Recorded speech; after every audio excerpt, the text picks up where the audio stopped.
It is no secret that the United States is in the midst of a water crisis. The people who live on the Native American reservations could possibly have the worst of it. You have all seen that video of a family turning on their tap water and just a gross, brown, smelly, undrinkable liquid comes out.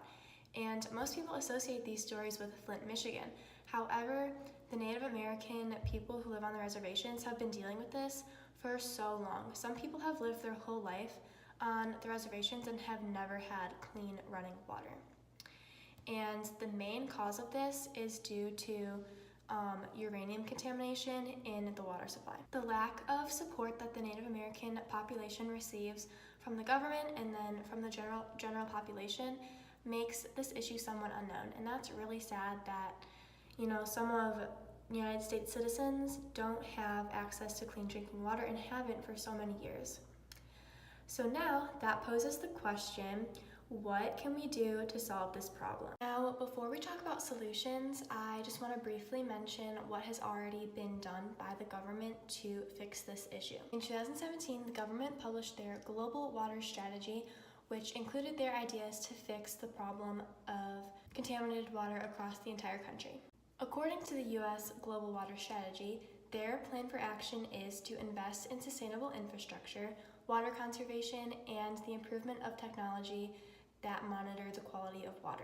So obviously the government knows about this issue since they created a plan for it. Fortunately, since this document was published in 2017, no action has been taken to solve the issue.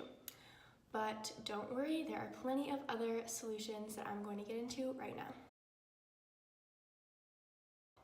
The first thing that needs to be done to ensure safe drinking water on the Native American reservations is a law must be passed to make sure that the mining companies clean up after themselves.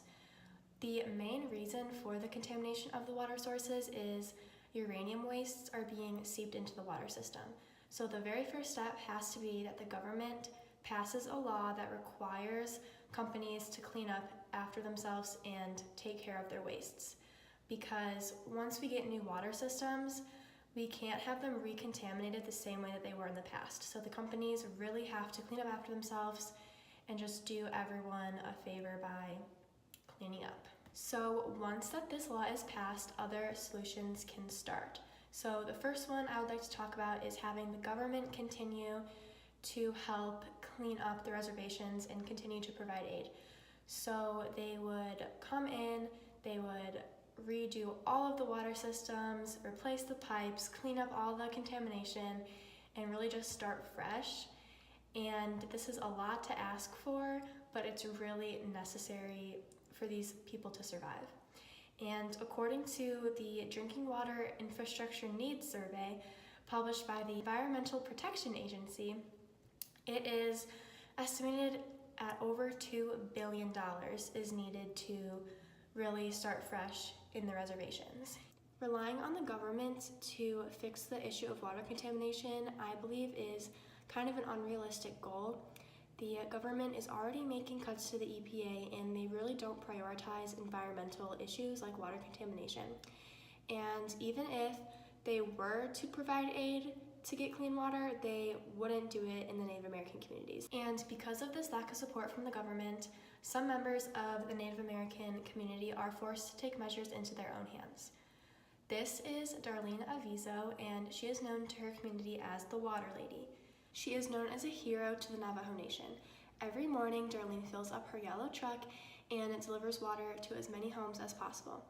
There are 250 homes on her route, and she usually only gets to them about once a month, so the families whose only water source comes from Darlene, they have to ration the water that they get for the whole entire month, and that's really a struggle for these families. Darlene told CBS News, "I'm proud of what I'm doing for my people and I love my job."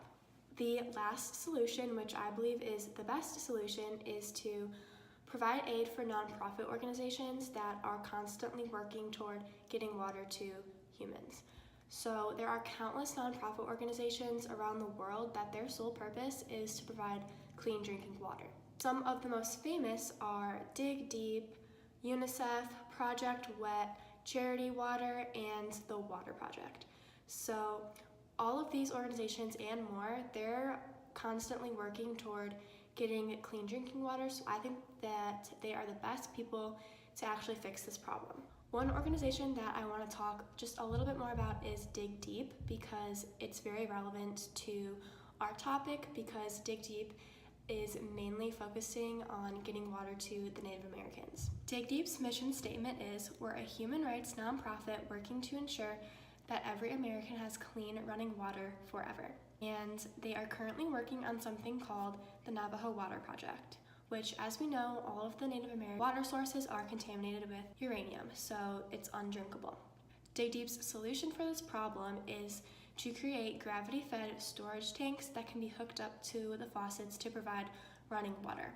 So this solution is really great because instead of rebuilding the entire water system across the whole Navajo Nation, which would cost billions of dollars, they're just creating smaller, more practical water systems that can be managed more easily. They are still countless fundraisers away because all of their projects are funded by donations. So it's really important that they're getting the publicity and awareness that they need so they can raise enough money to get everyone on the Navajo Nation clean running water. Thank you guys so much for watching this video. I hope that you learned a lot about the Native American water crisis, specifically talking about the uranium contamination on Native American lands. I'm going to provide a link to Dig Deep's webpage in the description box because it'd just be so cool if the public could donate, because that's what's going to make the difference and that's what's going to bring water to all of these families.